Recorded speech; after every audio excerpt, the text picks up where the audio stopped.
¿Qué tal amigos? Bienvenidos a este su canal. Yo soy Fernando Carmona y esto es El Defensor La Verdad. Sean ustedes nuevamente bienvenidos a esta transmisión. No se les olvide que vamos a tener un tema muy importante donde en Jalisco se acaba de lanzar un operativo en contra de el que manda aquí en el estado. Se acaban de mandar 350 militares a los que pues están sumamente entrenados, están también los delincuentes esperándolos con drones, con todo para que no pasen y detengan al machuchón. Pero resulta que al mismo tiempo la delincuencia está operando a favor de la venta de gelatinas. Así lo vamos a promover, lo vamos a platicar. Bueno, pues hay que recordar de entrada que hace poco tiempo, ¿qué es lo que hizo Alfaro? Salió en una conferencia de prensa y dijo que él no estaba de acuerdo en que el Movimiento Ciudadano no se sumara a una alianza para poder derrotar a Morena y que él estaba con Xochitl Gálvez, ¿no? Entonces, ahí ya dijo, con esas palabras, que él ponía a su disposición, ¿sí? Él ponía a su disposición todo la red del grupo delincuencial a las órdenes de Claudio y de Xochitl, ¿no? Y entonces, ¿qué es lo que está pasando? El reportero o el periodista que hizo este reportaje de los submarinos y demás, Oscar Valderas, fue entrevistado sobre la participación de los grupos delincuenciales en las elecciones próximas y comentó que su plan original es obligar a Morena a negociar, cosa que los gobernadores y la presidencia, en este caso el presidente López Obrador o los candidatos o el que vaya a ser candidato de Morena no va a negociar y por eso les están sacudiendo, les están tratando de desestabilizar sus gobiernos con ese objetivo. Y eso ya se los habíamos adelantado en este canal. Vamos a escuchar. Mueve para lograr o que se le activen acuerdos con las fuerzas políticas nuevas, las que desplazan a las fuerzas políticas antiguas, para actualizar o reafirmar los pactos criminales o para cambiarlos a su conveniencia.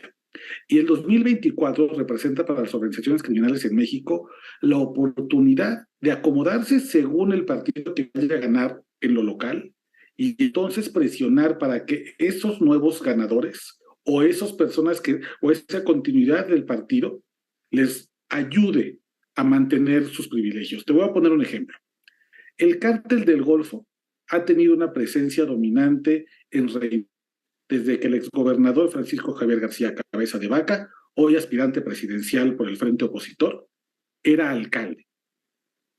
Esta relación entre ambos se expandió hasta todo el Estado cuando Cabeza de Vaca termina con la hegemonía del PRI en Tamaulipas y se convierte en el gobernador de la alternancia. El panista que saca al PRI del Palacio de Gobierno en Ciudad Victoria. Y entonces el cártel del Golfo se sienta con Cabeza de Vaca, renueva los acuerdos y se instaura una especie de Pax Narca en Tamaulipas.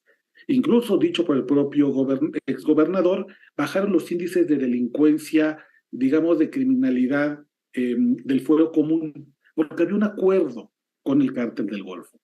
Sin embargo, cuando Cabeza de Vaca pierde la elección de su sucesor, del truco panista, y gana el morenista Américo Villarreal, que es el actual gobernador de Tamaulipas, el cártel del Golfo tiene que ahora sentarse con Américo Villarreal y decirle, o se renueva el pacto que teníamos con el gobierno anterior, o se crean nuevos, pero tienes que pactar conmigo.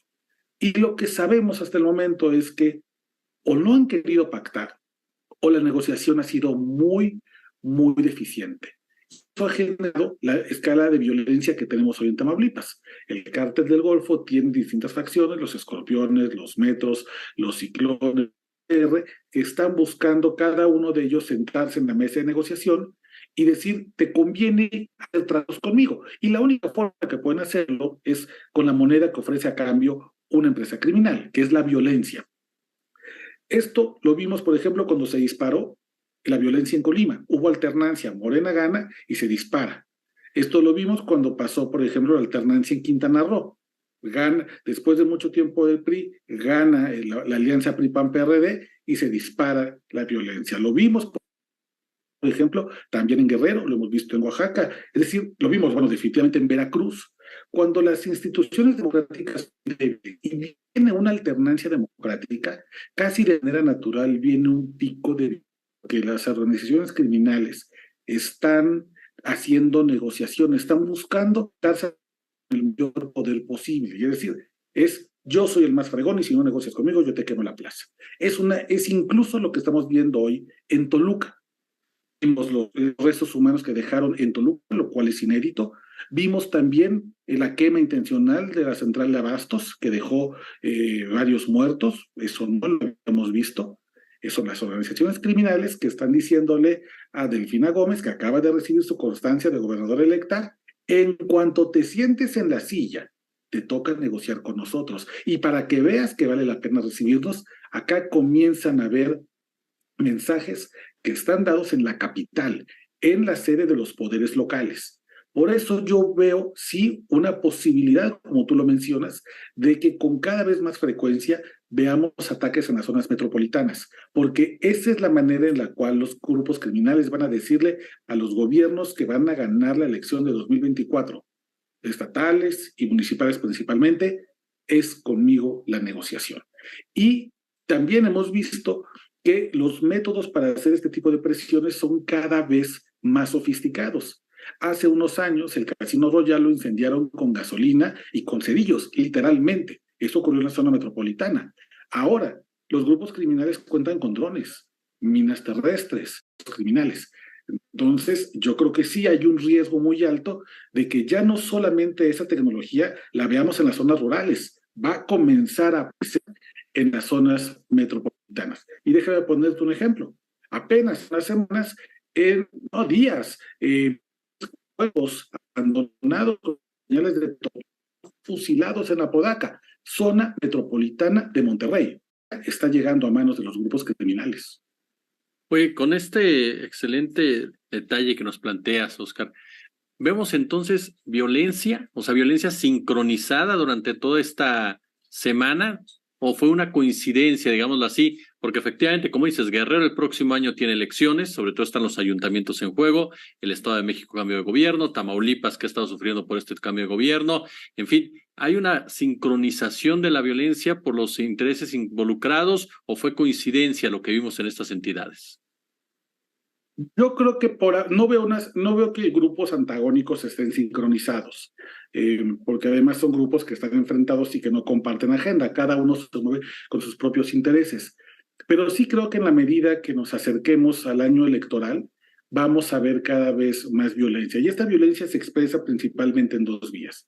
Hay una violencia que sufren los actores políticos. Sabemos que en México ser candidato a alcalde, a una diputación, pero por otro lado, tienes, ese es, digamos, el ataque del grupo criminal a quienes cedían su apoyo institucional.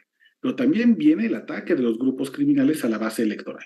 Es decir, movilizar personas para que gane cierto grupo o empezar a preparar la popularidad de cierto candidato y entonces a esa base social o a esa base electoral se le intimida y se trasladan los mismos hechos de violencia. Las amenazas, la extorsión. Entonces, bueno, pues ahí nos van a movilizar. Mientras tanto, llego al final de esta transmisión. Les agradezco mucho que hayan estado aquí conmigo. Nos vemos hasta la próxima.